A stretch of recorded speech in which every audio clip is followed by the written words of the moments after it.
أما بعد فأعوذ بالله من الشيطان الرجيم بسم الله الرحمن الرحيم قال النبي صلى الله تعالى عليه وسلم إن الله وملائكته يصلون على المتساهلين وقال النبي صلى الله تعالى عليه وسلم تسحروا فإن في السحور بركة أو كما قال عليه الصلاة والسلام۔ انتہائی واجب الاحترام دوستو، کل کے درس کے اندر روزے کی نیت کے متعلق مسائل آپ حضرات کے سامنے ذکر کیے تھے۔ آج کے درس میں انشاءاللہ سحری کی فضیلت اور سحری کے متعلق مسائل چند ایک جو میرے ذہن کے اندر ہیں آپ حضرات کے سامنے بیان کرنے ہیں۔ میرے دوستو، اللہ رب العزت کی رحمت اپنے بندے کو بخشنے کے لیے بہانہ ڈھونڈتی ہے۔ فارسی میں کسی نے کہا نا، رحمت حق بہانہ میں جویا۔ میرا اللہ اپنی مخلوق کو بخشنے کے لیے بہانہ ڈھونڈتا ہے۔ حالانکہ رب تعالیٰ کو ضرورت نہیں ہے کھانے کی، اللہ کو پینے کی ضرورت نہیں، ہمارے روزے کی ضرورت نہیں، لیکن میرے اللہ نے روزے جیسی عبادت کو رکھا صرف اس لیے کہ میرا بندہ میری محبت میں بھوکا رہے تو صحیح، میری محبت میں پیاسا رہے تو صحیح۔ بھوکا اور پیاسا رہنا اس کا کام ہے، اور اس کے اوپر رحمت کے دریا کو بہا دینا مجھ رب تعالیٰ کا کام ہے۔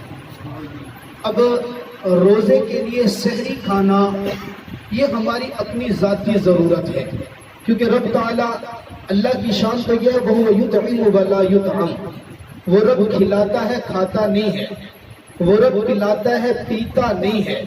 میرا اللہ کھانے سے بھی پاک ہے، پینے سے بھی پاک ہے۔ سحری کا کھانا کھانا یہ ہماری طبعی ضرورتوں میں سے ہے، لیکن میرے اللہ نے اس ضرورت کے اوپر بھی ہمارے لیے اجر عظیم رکھا۔ آقا مدنی کریم صلی اللہ علیہ وسلم فرماتے ہیں تسحروا فإن فی السحور برکہ، لوگوں سحری کھایا کرو اس لیے کہ سحری کے کھانے میں میرے اللہ نے برکت رکھی ہے۔ ایک حدیث مبارکہ میں آقا مدنی کریم صلی اللہ علیہ وسلم فرماتے ہیں ان اللہ وملائکتہ یصلون علی المتساہرین، اللہ اور اللہ کے فرشتے ان لوگوں پر رحمت برساتے ہیں جو لوگ صبح سحری کے وقت اٹھ کر سحری کا کھانا کھاتے ہیں۔ اس لیے علماء فرماتے ہیں روزے دار کے لیے ضروری ہے کہ وہ صبح سحری کے وقت اٹھے اور سحری کھائے۔ اگر کسی کو ضرورت نہیں ہے، بھوک نہیں لگی ہوئی، کھانا کھانے کو من نہیں چاہتا، پھر بھی بہتر یہ ہے کہ ایک یا دو کھجور تو کھا لے، زیادہ نہیں، ایک گھونٹ پانی، دو گھونٹ پانی کے تو پی ہی لے۔ فرمایا ایک کھجور کھانا، ایک گھونٹ پانی پینا تمہارا کام ہے، اور سحری کھانے والے کے لیے جو برکتیں اتارنے کا میرے رب نے وعدہ کیا وہ برکتیں اتارنا رب ذوالجلال کا کام ہے۔ باقی رہی بات کہ سحری کہاں، سحری لغت کے اندر کس کھانے کو کہا جاتا ہے؟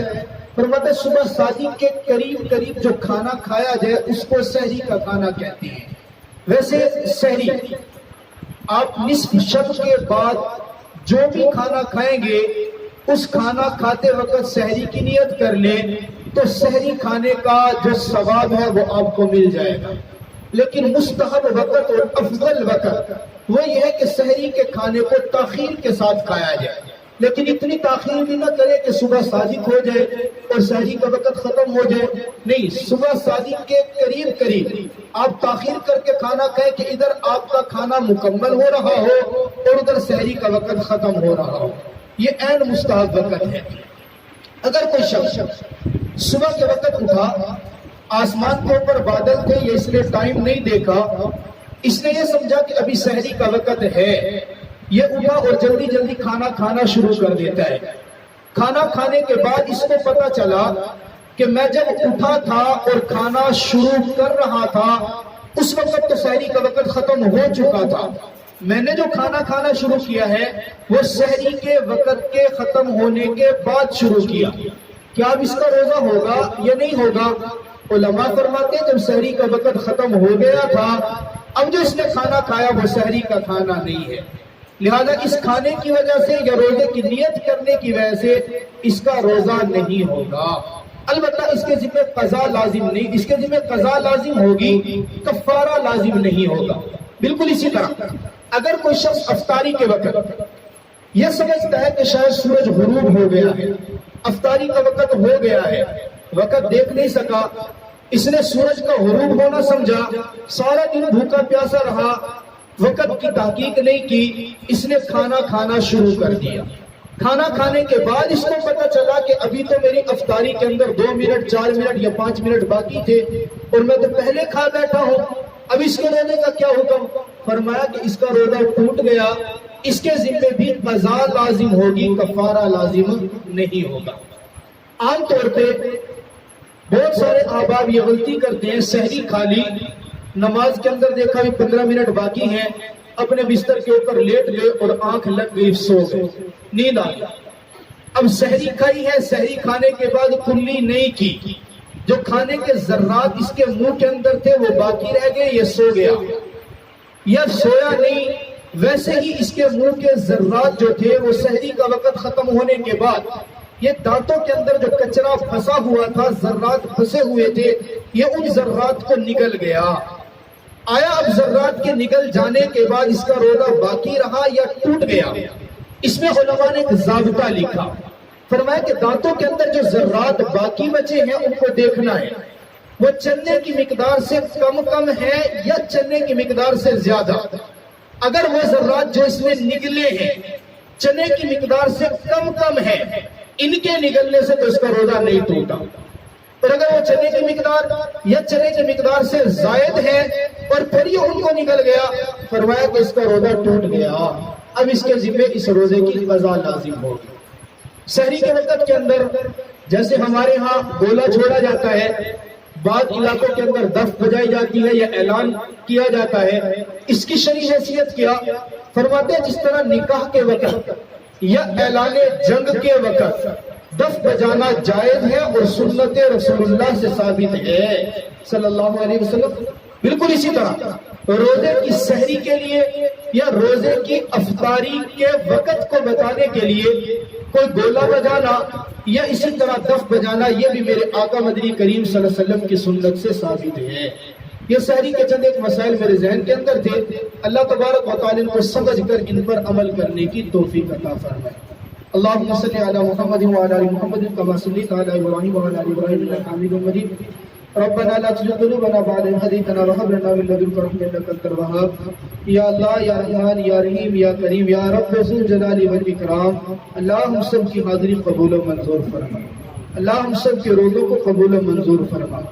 اللہ رمضان المبارک کے پہلے عشرے کا نصف ہو چکا، اللہ ہم رمضان کا صحیح طور پر احترام نہیں کر سکے، اللہ ہم روزوں کا صحیح طور پر احترام نہیں کر سکے، اللہ ہم قرآن پاک کی صحیح کامل طریقے پر تلاوت نہیں کر پا رہے، اللہ ہماری ان کوتاہیوں کو اور سستیوں کو اللہ معاف فرما دے، اللہ ان کو درگزر فرما دے۔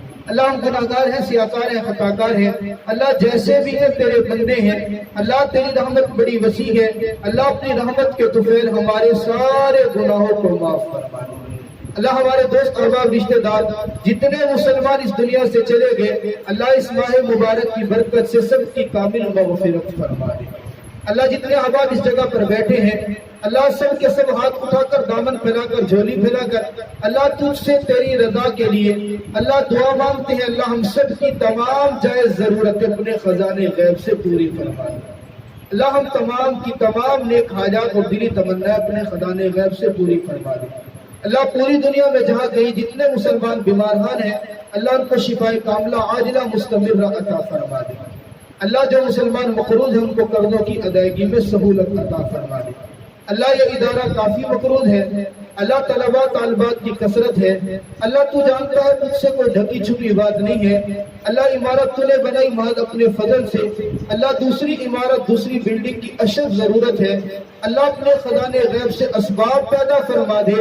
اللہ تیرے محمد عربی صلی اللہ علیہ وسلم کے مہمان اللہ کا یہاں پر آتے ہیں پڑھنے کے لیے، اللہ ان کے لیے رہائش کا درسگاہوں کا انتظام فرما دے۔ اللہ یہ سارے قرض کو اپنے خزانے غیب سے اتروا دے۔ وصلی اللہ تعالی علی خیر خلقہ محمد و آلہ و اصحابہ اجمعین۔